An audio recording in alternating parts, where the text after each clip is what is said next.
Hi viewers, முருங்கைக்கீரையை வச்சு ஃப்ரெஷ்ஷான முருங்கைக்கீரை பொடி எப்படி செய்யலான்னு பார்க்கலாம் வாங்க. முருங்கைக்கீரையை நல்லா வாட்டரில் நல்லா பூச்சி போக மஞ்சத்தூள் போட்டு நல்லா அலசி எடுத்துக்கோங்க. தண்ணியை நல்லா வடிய விட்டு ஒரு துணி போட்டு முருங்கைக்கீரை மேலே ஒரு ஒயிட் கிளாத் போட்டு உருவி எடுத்து ஒயிட் கிளாத் போட்டு இது போல் மேலே ஒயிட் கிளாத்தை போட்டு மூடி சன்லைட்டில் வச்சுடுங்க. நேரடியாக காய வைக்காமல் இது மாதிரி மேலே ஒரு கிளாத் போட்டு காய வச்சிங்கன்னா அந்த கீரையோட கலர் மாறாமல் அப்படியே கிடைக்கும். பாருங்கள், இது போல் கிடைக்கிது. அந்த க்ரீன் கலர்ஸ் நமக்கு அப்படியே மெயின்டைன் ஆகும். நேரடியாக வைக்கும் பொழுது அது கலர் சன்லைட்டை நேரடியாக வச்சா அந்த கலர் போயிடும். இப்போ தேவையான பொருட்கள் 10 மிளகாய் எடுத்துக்கோங்க, 1/4 கப் கடலை எடுத்துக்கோங்க, 1 கப் உளுத்தம்பருப்பு, 1 டீஸ்பூன் கல்லுப்பு,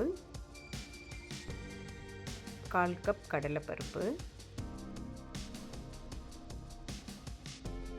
1/4 கப் ட்ரை கறி லீவ்ஸ் எடுத்துக்கோங்க. வேறு சன்லைட்டில் ட்ரை பண்ணி எடுத்த 2 கப்ஸ் முருங்கைக்கீரை எடுத்துக்கலாம். பொடிக்கு தேவையான பெருங்காயம், கட்டி பெருங்காயம் இருந்தாலும் நீங்கள் யூஸ் பண்ணிக்கலாம்.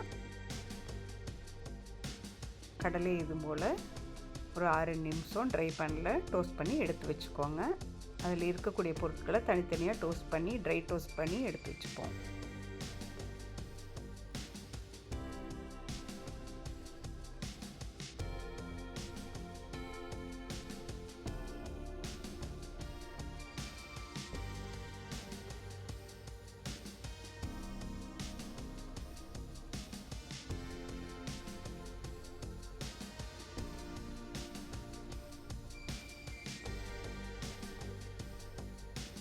அடுப்பை மீடியம் ஃப்ளேமில் வச்சு டோஸ்ட் பண்ணுங்கள்.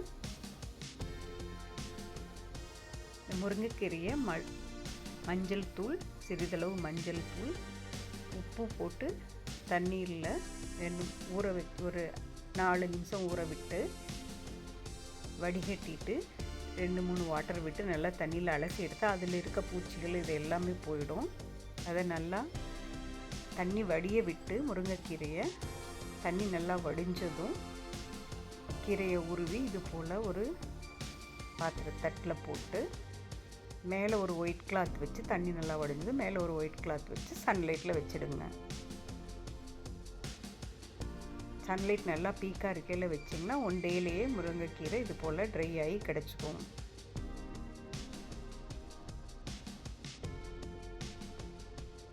இது போல் கடலைப்பருப்பு, உளுத்தம்பருப்பு, கடலை எல்லாத்தையும் டோஸ்ட் பண்ணி எடுத்துக்குவோம்.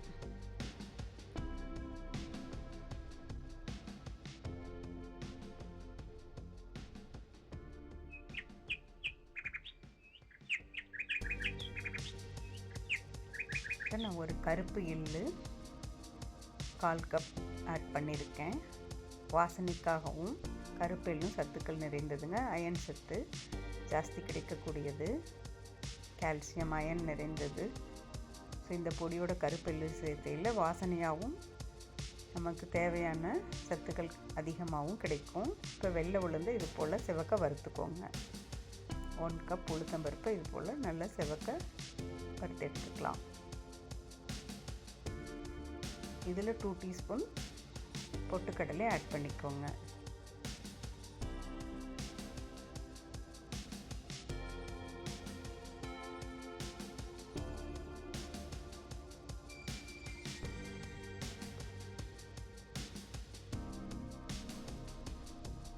உப்பையும் இது போல் டோஸ்ட் பண்ணிக்கலாம்.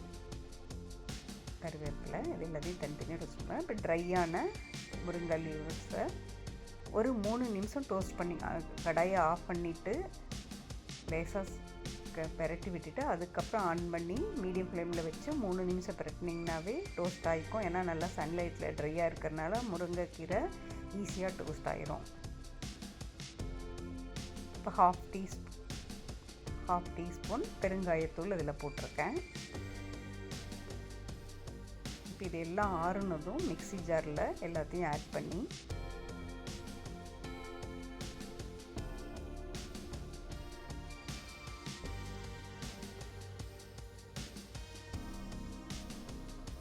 நல்லா அரைச்சி எடுத்துக்கலாம்.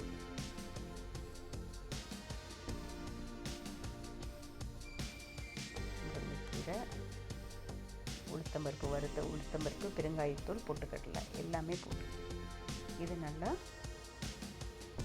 அரைச்சி எடுத்துக்கலாம். ஒரு கேப் விட்டு அரைங்க. பொடி சூடாகாத அளவுக்கு கேப் விட்டு அரைச்சிங்க. இது போல் பொடி ரெடி ஆகிடுச்சு.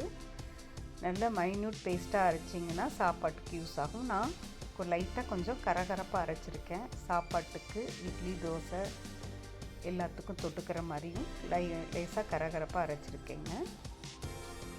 இந்த முருங்கைக்கீரை பொடியில் விட்டமின் ஏ அதிகம் நிறைஞ்சதுங்க. கேரட்டை கம்பேர் பண்ணும்போது 4 மடங்கு விட்டமின் ஏ அதிகம் இருக்குது. கால்சியம், பாஸ்பரஸ், எலும்புகளுக்கு சப்போர்ட் பண்ணக்கூடிய விஷயம், அமினோ ஆசிட்ஸ், பி காம்ப்ளெக்ஸ், இப்படி நிறைய சத்துக்கள் நிறைந்தது முருங்கைக்கீரை. கீரையாக செஞ்சு சாப்பிட்றதுக்கு உங்களுக்கு கடினமாக இருந்தால் இது மேலே கீரையை ட்ரை பண்ணி பொடியாக செய்து வச்சுட்டு டெய்லி கூட நீங்கள் யூஸ் பண்ணிக்கலாம். ஹெல்த்துக்கு அந்தளவுக்கு சப்போர்ட் பண்ணக்கூடியது முருங்கைக்கீரை பொடி. இது போல் செஞ்சு வச்சு சாப்பாட்டோட சாப்பிட்டு பாருங்கள். சூப்பராக இருக்கும்,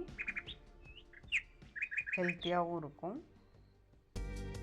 இதுக்கு தொட்டுக்கு ஆம்லேட் செஞ்சுருக்கேங்க. எக் ஆம்லேட் ரொம்பவே சுவையாக இருந்தது. இது போல் செஞ்சு பாருங்கள், என்ஜாய் பண்ணுங்கள்.